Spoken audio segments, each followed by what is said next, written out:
Сайн байцгаана уу Солонгос дахь монголчууд та бүхэндээ 7 хоног бүр хүрдэг Encore News-ийн 7 хоногийнхоо онцлог мэдээллийг хүрэхэд бэлэн боллоо.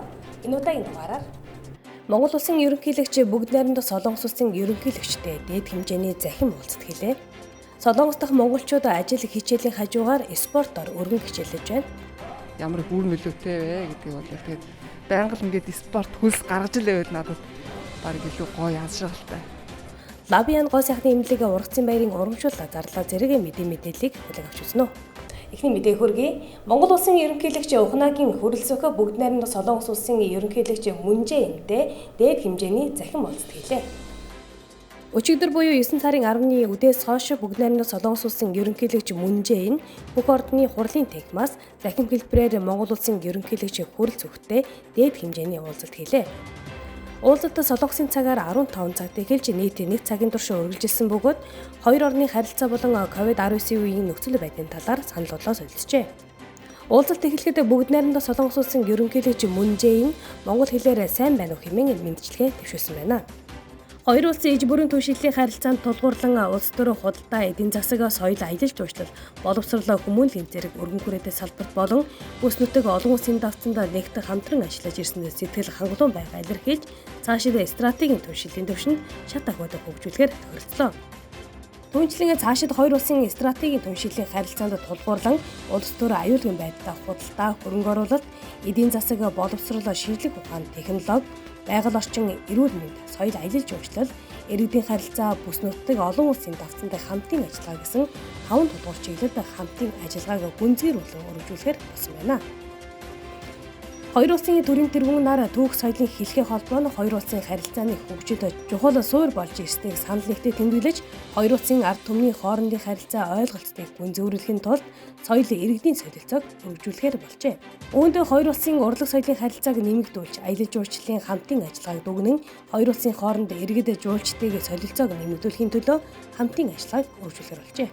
Мөн боловсрол хэл соёлын хүрээнд мэрэгжилтэн судлаачдыг бэлтгэхэд дэмжлэг үзүүлэхээс гадна хоёр улсын иргэдийн харилцан зорчих нөхцөлийг хөнгөлжүүлж цаашид харилцан визгүй зорчих асуудлыг урт хугацаанд судлах чиглэлд яриа хэлэлцээ өргөжлүүлэхээр тохиролцлоо. Солонгос улсад ажиллаж амьдрангаа спортоор хичээлдэг монголчуудын тухай бид энэ хөлбөртөө онцолж байна. Үзэгч таны харж байгаа эдгээр залуус бол Бразил улсаас үүсэлтэй бүхий нэг төрөл болох жижиг сүгээр хичээллэгч Монгол болон Солонгос залуус. Тэд бие бэлдрийн өв тэгш хүмүүжилтэй болох, эрүүл амьдралын хэвшлийг бий болгох, энэ спортоор өндөр амжилт гаргах зэрэг олон зорилгыг өөрчлөн бэлтгэл сургуультай хийж байгаа юм. Солонгос улсад сурч ажиллаж амьдарч байгаа монголчуудын тухайд гэр бүлээ санах, ганцаардах, их ажлын стрессээс төрч болов холдож, эрүүл амьдрах боломжийг энэ спортоос авч байгаагаа бидэнд хуваалцсан юм. Бэлтгэл хийсний маргааш чи би хөөхгүй шүү дээ. Хөөхгүй. Бэлтгэл хийгээд нэг ядарна гэсэн юм байхгүй дээ. Таны тухайд ямар ажил эрхэлдэг вэ? Би энд барилга дээр ажилладаг. Яах тэгэл ажлынхаа хажуугаар чөлөө цагаа зөв зөвхөстэй. Тэгээ спортоор хичээлэл угаасаа хичнээн ажил хийж байгаа ч гэсэн спортоор хичээлнэ гэж тэгэл ер нь эрүүл байх үндэс шүү дээ. Тэгэл яах вэ шоуд цэнгэж наргиж явах орон тэгэл спортоор хичээлдэж явж байвал арай өөрт нь хэрэгтэй байх л гэж боддоо шүү дээ. Чунсуу хийж байгаа. Одоо цагийн ажил явж хийдэг гэсэн үг. Тийм. Тэгээ чөлөө цагаараа энэ клуб дээр хичээлэх маш их дуртай. Бас давхар манай энэ клубын 2 дахь 5 дахьд давхар боксер хичээлж болдог. Би одоо бэлтгэл хийж хийснээсээ хойш илүү ядрахгүй байгаа юм шиг санагдсан. Одоо илүү зөв хөл зурсгаад хөдөлгөөн хийгээд хүн чинь нөгөө гол нь хөдөлгөөний дутагдал их байдаг шүү дээ, тийм ээ. Хэдий ажил хийж байгаа ч гэсэн биднэрт бас зөв хөдөлгөөн, дасгал хэрэгтэй байгаа учраас надад илүү их нөлөөлсөн гэж бодож байгаа. Энд зөвхөн насан туршидаас гадна эцэг эхчүүдч хүүхдэд хичээллүүлэх боломжтой юм байна. Хүүхдэд зориулсан анги байдаг байна.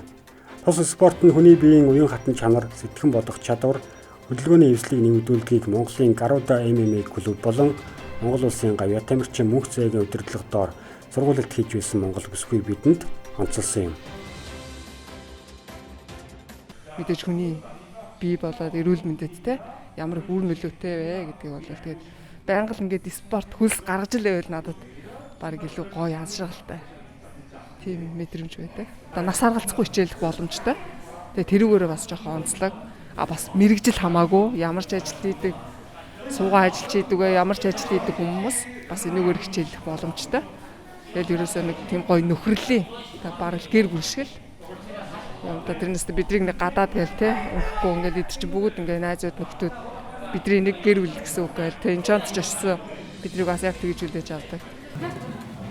Солонгос улсад тус спортоор хичээллэгч залууст олон боломж нээлттэй байдгийг мөн тэд хэллээ. Тухайлбал олон улсын тэмцээнд оролцох, бусад улсын виз мэдүүлэх зэрэгт хүндрэл учирдаггүй байна. Мөн бичиг баримтны зөрчил бидний хэлдгээр харын хүн байсан ч ялгалгүй найрсгаар хүлээн авч хичээллүүлдэгэ тус клубын багш хэллээ. Мөн монголчууд энэ спортоор хичээллэхэд бие бялдрын хувьд байгалаасаа өвдөлттэй байдгийг тодтогсон юм а. 몽골 분들은 일단은 의지, 투지가 되게 엄청나시고요. 그것도 이제 저도 이제 아시아 사람이지만 아시아 대륙 통틀어서 뭐 힘이라든지 아니면 몸 전체적인 피지컬, 키나 덩치라든지 되게 다 좋으세요. 그리고 운동신경도 되게 남다르시고 해서 처음에 알려드리면은 깜짝 놀랐어요. 곧잘 다 따라하시고 하니까 확실히 예전부터 확실히 징기스칸의 후예다 할 정도로 제가 느끼게 되네요. 네. Эрүүл амьдралын үндэс нь хөдөлгөөн байдаг. Тиймээс спортоор хичээллэхийг Солонгос улсад байгаа монголчуудад тус клубын хамт олон биднээр дамжуулан уриаллаа. Спортоор хичээлдэж чөлөөт цагаа зөв боловсон өнгөрүүлэх боломж бидний иргэнд хорионд олон байдаг. Тэгвэл барилзалын үндэсний спорт гэгдэх жижигзүүгийн төрлөөр бүгд найрамдах Солонгос улсад ажиллаж амьдрангаа завгүй амьдралынхаа хэмнэлийг өөрчилж өөртөө зөв төлөвшлийг бий болгож байгаа Монгол залуусын тухай мэдээллийг үзэгч та бүхэнд сурвалжлан хүргэлээ. Эмкор Ньюс мөнх Эрдэнэ. Солонгос улсын гоо сайхны Лавиа нэмлэг гадаад үйлчлэгчдэд зориулан ургацын баярын хямдралаа зарлажээ.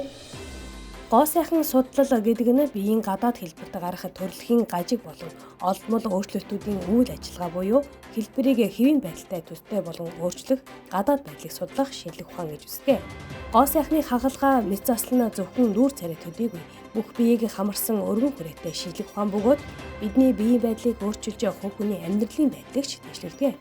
Сөүл хотын Каннам дүрэгт байрлах Лавиан гоо сайхны эмнэлэг нь 15 жилийн түүхтэй бөгөөд монголчуудын гоо сайхан гадаад төрхөнд сэтгэл ханамжийн болон эрүүл мэндийн бүрэн үйлчлэгийг үзүүлсээр ирсэн. Тэгвэл ирж буй ургацын баяр буюу Чусокийн улаантай өдрүүдэд амрахгүйгээр өөрчлөлөгчтэй хүлээн авахаас гадна 60 хүртэлх хувийн хямдралыг зарласан байна шүү. Солонгос дахь монголчуудынхаа махны хэрэгцээ хангадаг гişиг хүнстрээд ургацын баярын захиалга авч хэлжээ. Жил бүрийн ургацын баяр цагаан сараар дэгбэ хүргэлтийн үйлчилгээ ачаалал дийлхэ байж ажилчдад хүндрэл учирдаг. Тиймээс захиалгын бараа бүтээгдэхүүн хүнсний хэрэгцээгээ эртхэн захиалж авахыг анхааруулж байгаа лээ. Солонгос дахь монголчуудын махны хэрэгцээг хурдан шуурхай үйлчилгээгээр хангадаг гişиг хүнстрээд энэ сарын 16-ны хүртэл амралтын өдрүүдийн захиалга авах мэдээлээ.